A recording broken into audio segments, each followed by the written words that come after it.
Let's take a moment to transport ourselves back in time, thousands of years ago, to the sun-drenched lands of ancient Egypt.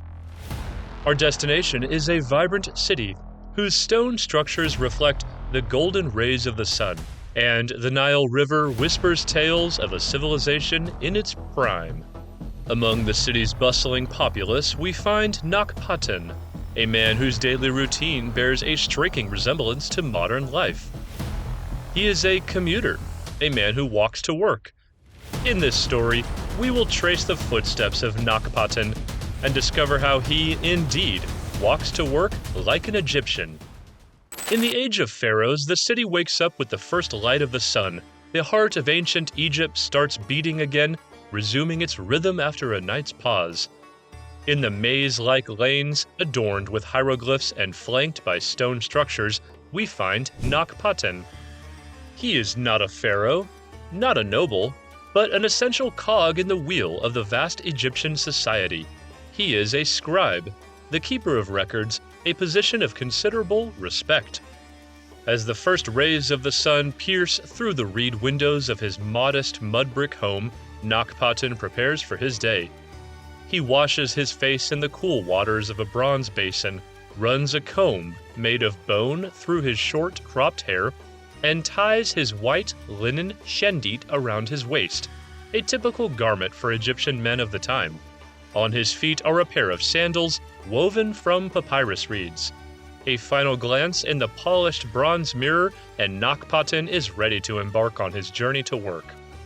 His day begins, as many do, with a family breakfast. Sitting on low stools around a wooden table, he shares a meal of bread, cheese, and figs with his wife and children, washed down with a cup of beer, a standard part of an ancient Egyptian diet, safer to drink than the often contaminated Nile water. These are the moments Nakhtpaaten cherishes the most, the calm before the day's labor.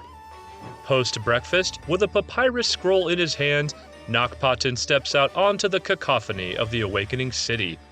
The street is a river of people, laborers heading to construction sites, merchants calling out their wares, children running off to schools, women balancing baskets of fruit atop their heads. But despite the chaos, there is a rhythm, a harmony that Nakhtpaaten finds comforting. This is a society that functions as one, each member playing their part. Navigating the crowded streets, Nakhtpaaten walks past the marketplace, a hive of activity even at this early hour.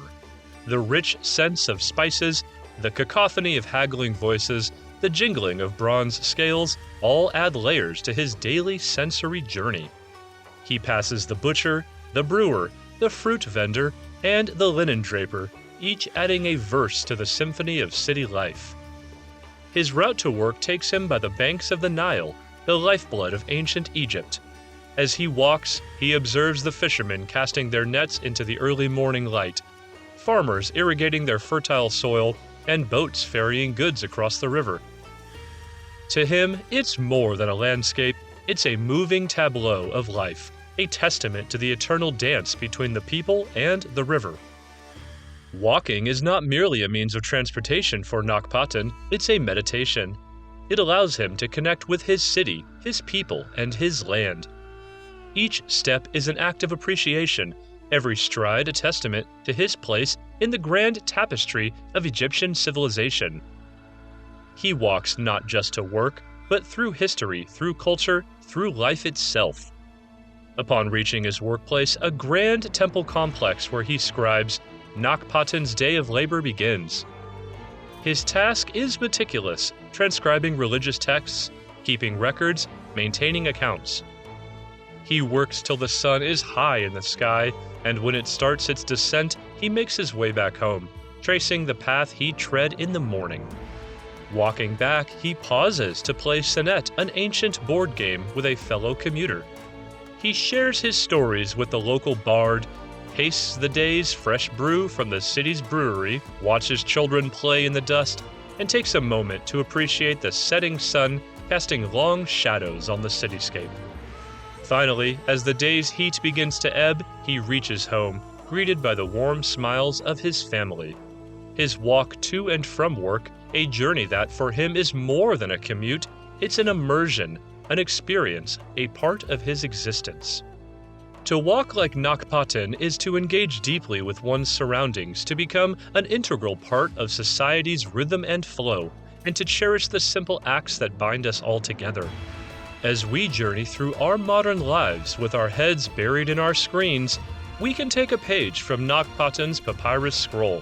Let's try to walk like an Egyptian, not in the physical sense, but in spirit, observing, appreciating, participating in our shared world. As the last light of the day fades and Nakhtpaaten settles into his bed, we too must part ways with this ancient Egyptian commuter.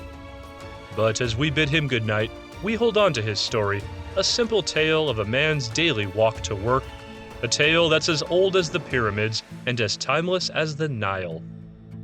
And as the echoes of his footsteps fade into the sands of time, we remember Nakhtpaaten, the first commuter, and his daily journey, a testament to a life well lived, an invitation to walk, to experience, and to live, just like an Egyptian.